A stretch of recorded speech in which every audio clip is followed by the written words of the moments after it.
Broadcasting from the business capital of the world, this is the Podcast Business News Network. Welcome back to the show. We are joined by our Professional of the Year, Bruce Baker, our Chief Business Builder from Workplaces, hailing from beautiful Alberta, Edmonton to be exact, in Canada. He joins us again today. We're going to dive into some more amazing stuff. We're going to talk about most business owners. Listen to this, because I bet you heard it 1,000 times. You need to build systems in your business, but nobody really tells you what the system is and why it matters. So, these are just like corporate buzzwords. So the truth is, you say most small businesses never build them, not because owners don't want to, but because building systems feels overwhelming, expensive, complicated. And you're going to talk a little bit about this. So by the way, we're excited that you're back today, and this is a great topic for us. And give us a little bit overview of what we're going to talk about today. Yeah, you betcha. Well, thanks for having me again, Joel. Hey, everybody. I would say that at least 8 out of 10 times I meet with business owners and CEOs and talk about their challenges. Most of the time, I have to build systems. I have to improve systems. I have to close the gap. Anything really, it's about systems. Yeah. And as you correctly said, Joel, it's become a buzzword. It's become a cliche these days. Well, I have to build systems. Well, what is it? What is a system? So I want to bring the real raw facts about what a system actually is and why people are struggling to build systems. And of course, if we don't have systems, the world doesn't turn, and your business certainly doesn't turn. Perfect. And we're going to find out what the system really is. We're going to talk about why most businesses never build them, how to start small, fix the weakest link, and you're going to give us some benefits, 5 in particular of systems. All right. Awesome. So Bruce, you call it all systems anemia. Explain what that looks like in a small business, please. You betcha. So I'll start off by saying that no one really talks about this or tells you about this. The number one reason, other than an emotional decision to just stop with the business and give up, but the number one reason small businesses get stuck is burnout or a stall, right? And this is what you say I call systems anemia. Not too few clients, but not too little talent. It's a fact that everyone is duct taped together every day, right? So we've all heard it. You need systems, as we've been discussing. But what does this actually mean? And why do most business owners never build them, right? So the systems anemia is when the business technically works, but it's weak under the hood. Okay. Think of a business owner who's constantly stepping in to solve problems, chasing people for answers, fixing mistakes that shouldn't happen in the first place. They're running from fire to fire. So every day feels reactive instead of proactive. And this is not just in a small business, mid-size, even large business throughout various divisions in a corporation. The same thing happens. They're working harder and harder, but they're not getting ahead. Right? There's no engine carrying the business forward. That's systems anemia. Got it. Thank you for sharing that. All right, good. I heard it before, never knew, and I'm glad you're breaking this down. But now people also want to say, well, hey, what exactly is a system? And what's the biggest misunderstanding about what a system really is? Right, absolutely. A system, well, to really simplify it, it's first and foremost, when people think systems, they think expansive software. Okay. It's not that, right? It's also not a dusty manual nobody uses. I get spoken to about, a lot of business owners talk about, I need a standard operating procedure. I need a system to run this, etc. Well, what is an SOP? Yes. What is, it's a lot of the times the stuff, like I said, it's dumped on a shelf and nobody really interacts with it. Nobody works with it. So a system is just a way of doing something that works. It keeps working without you having to personally babysit it. So can you imagine going to sleep at night and thinking they're just about to doze off and think about, well, I got to remember to breathe, right? Can you imagine? Wouldn't be a very good sleep, that's for sure. So a system is like, right? A system is like a recipe. You follow the steps, you get the result, and there's no guesswork. And I think that's the big guesswork, right? And what a lot of business owners think systems are, but not really. They mistake habits or personal routines. So like I said, it's like a recipe, but it's not a habit or a personal routine. It's a process that needs to happen. Step 1, step 2, step 3. And you expect an outcome. So, for example, you always check your invoices at 9 a.m. That's not a system. That's you relying on memory. Or you personally approve every quote. That's not a system.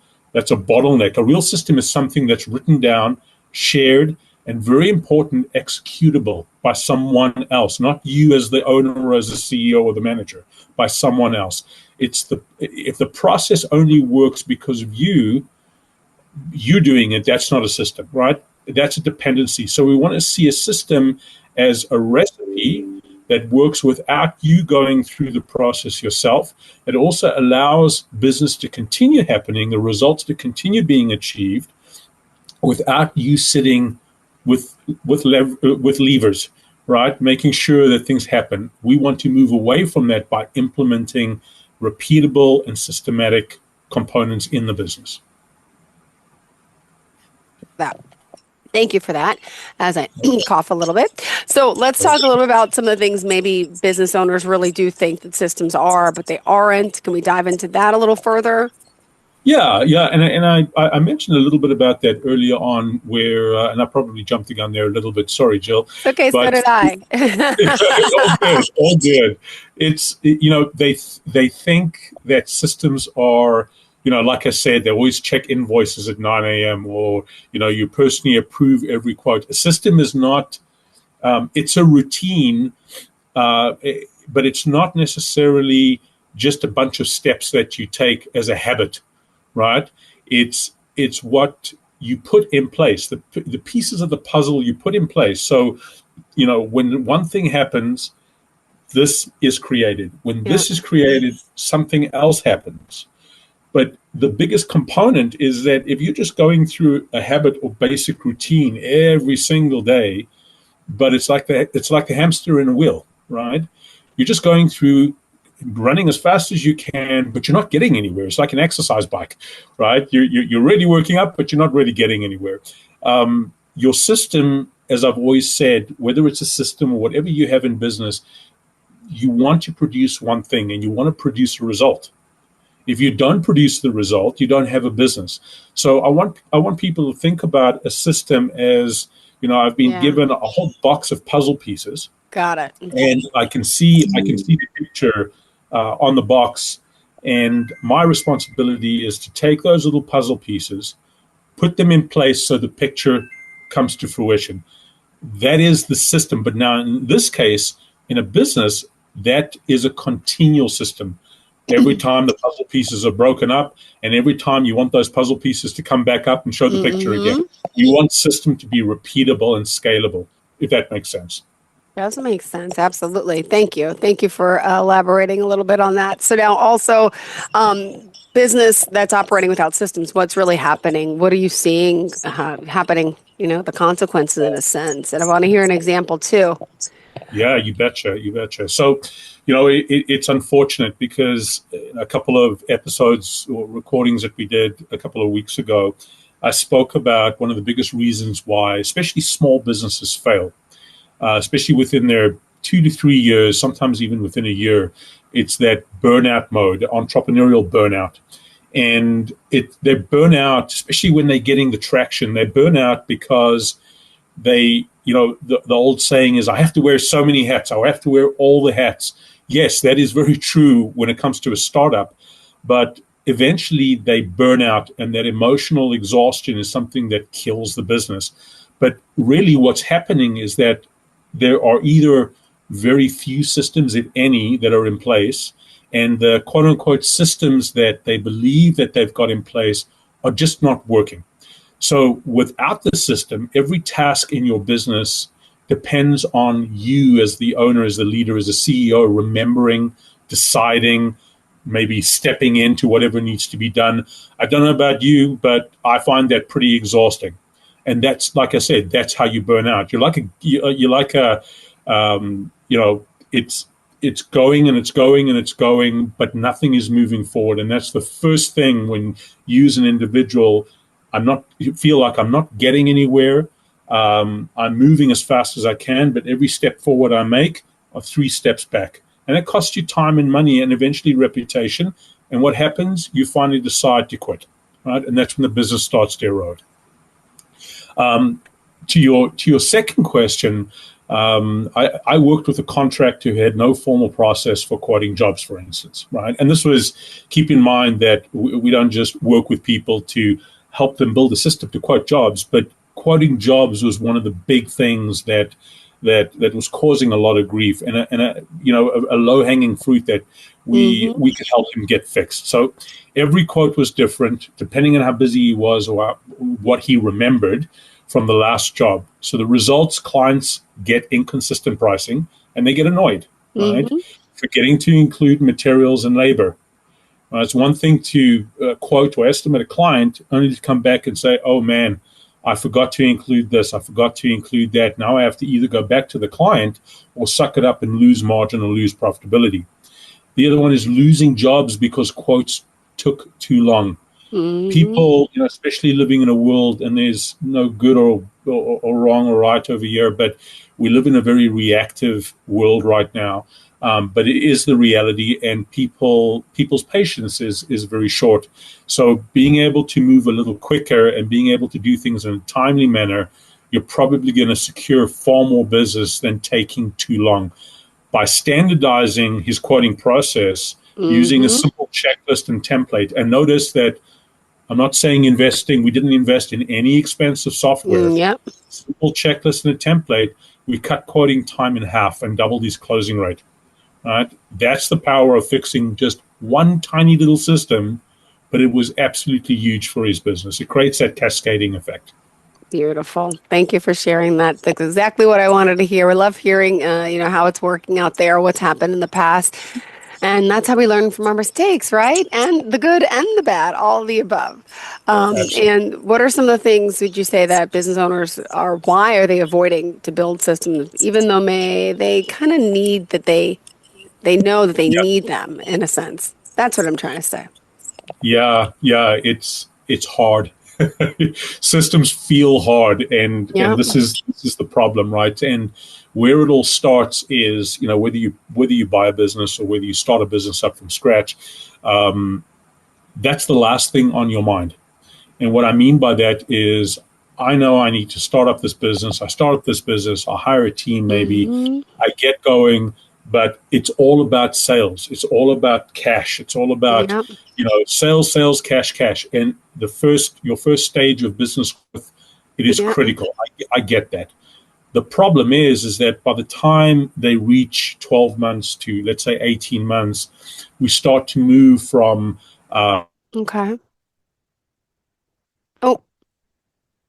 And when we move to that, what happens is that we realize that, okay, I'm growing, I'm experiencing a lot of traction, but I'm still doing everything myself. I'm not delegating enough to my guys or my crew, whatever the case may be, and I'm burning out. So suddenly this joy about opening up this new business has become a real slogfest. So in this case, most business owners avoid systems because at this point they think it's a massive overhaul. They think it's such a huge thing to get in and do it.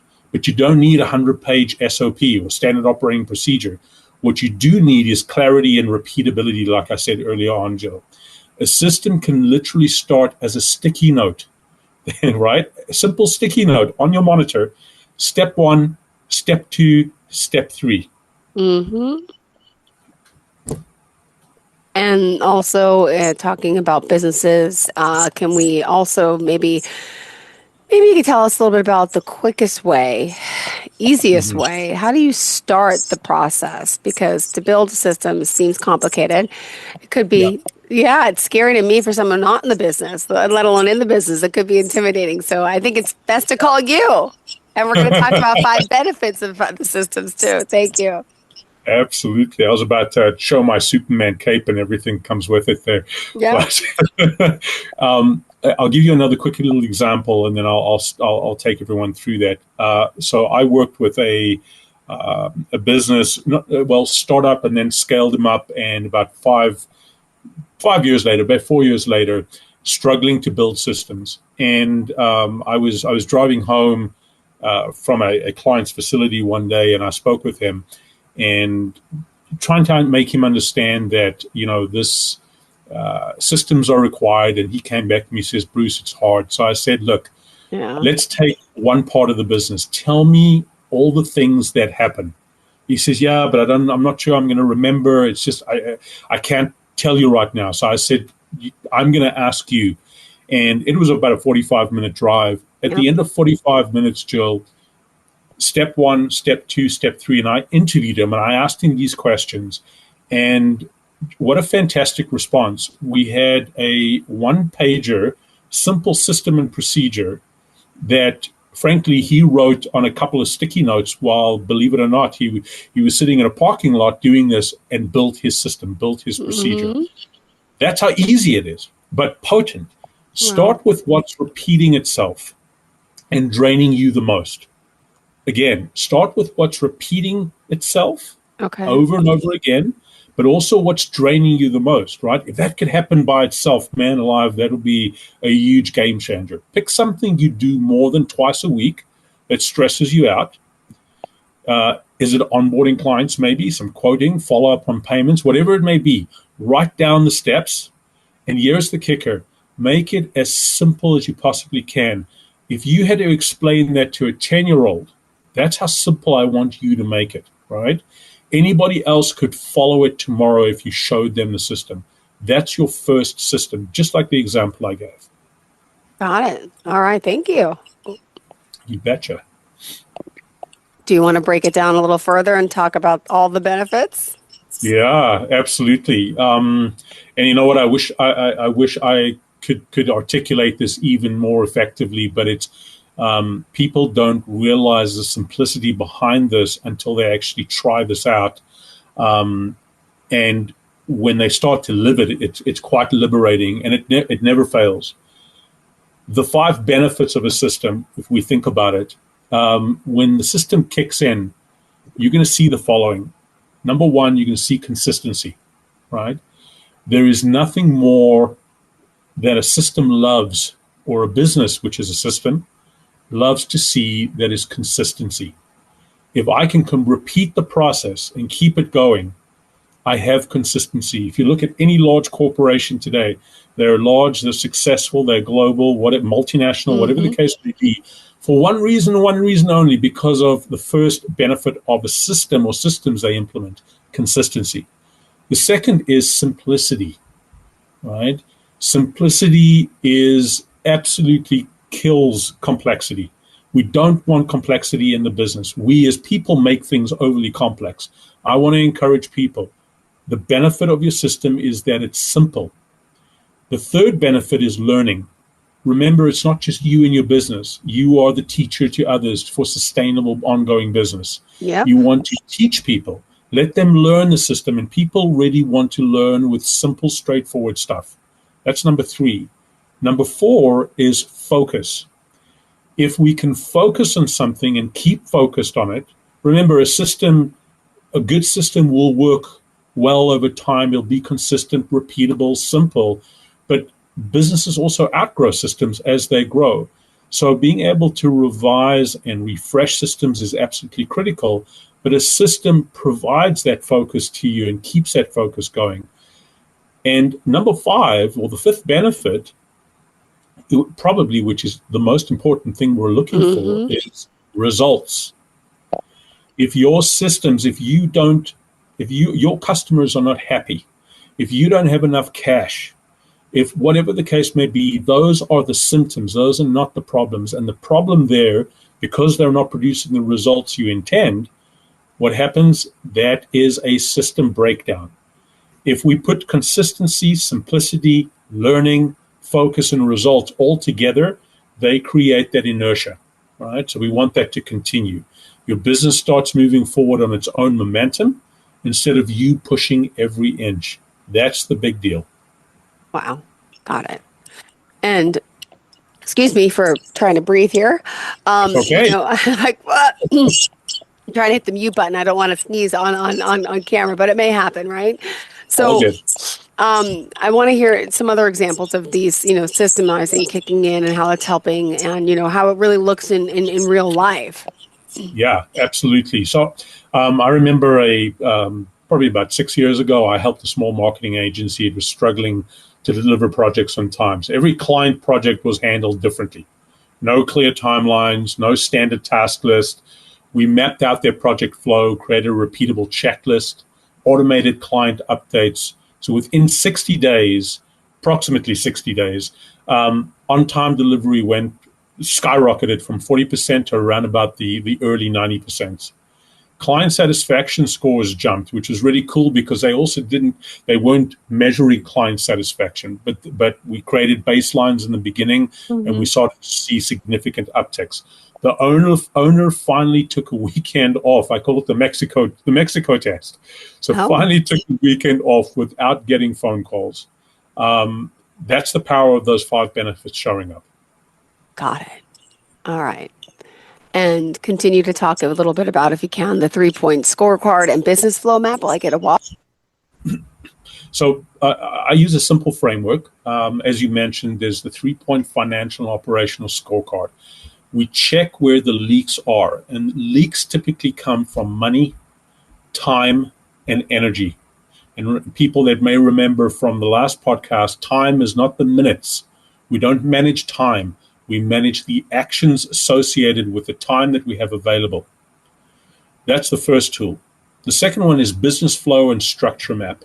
We lay out what's happening from first client contact to final delivery so we can see where the balls are being dropped. We don't fix everything at once. We fix the biggest pain point first, lock it in, and then we move to the next. I hope that makes sense. Got it. Thank you.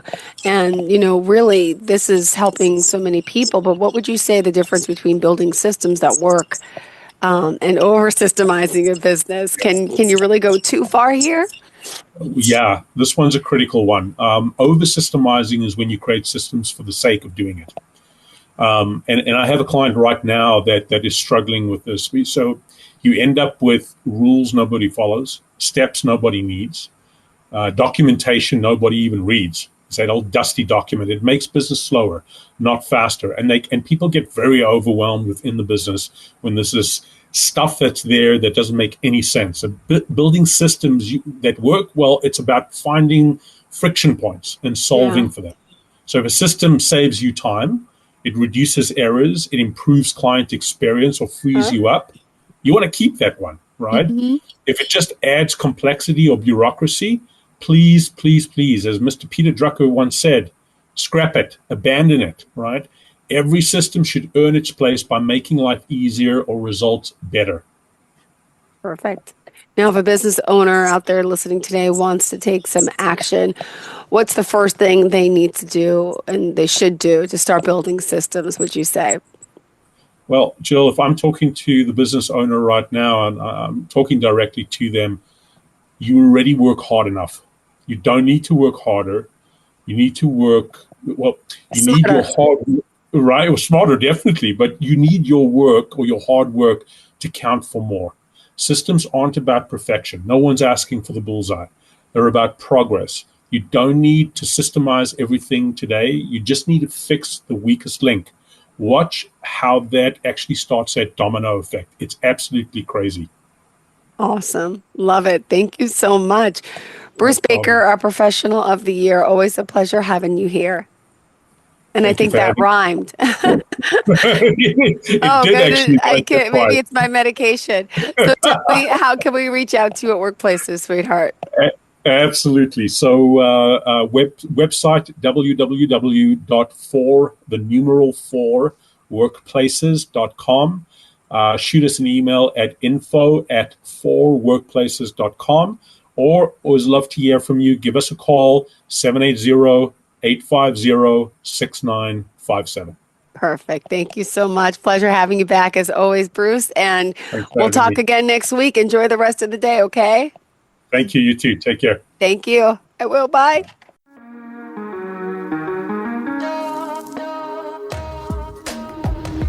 Broadcasting from the business capital of the world, this is the Podcast Business News Network. Let's go inside the mind of a 10-year-old. I should have worn those earrings today. I like those earrings. Gabby has those awesome earrings. I need to ask her where she got those, but that's just what she would want me to do. I'll have Michaela ask her for me. Buckle up, Sarah. Yeah, but then Michaela will be like, why don't you just ask her yourself? That's just like Michaela. Sarah, buckle up. Michaela's such a great name. I wish I was called Michaela. There's like a dozen Sarahs in my class. Hey, we're not hitting the road until you buckle up, honey. Oh yeah, seatbelt. I forget sometimes because my brain is like busy, you know? I wonder if there's pizza at school today. Sometimes it can be tough to get through to your kids, but it's not impossible. Always make sure they're wearing their seatbelts, even on short drives. Remember, you have the keys, you have the power. Never give up until they buckle up. A message from the National Highway Traffic Safety Administration and the Ad Council. Visit safercar.gov/kidsbuckleup for more information.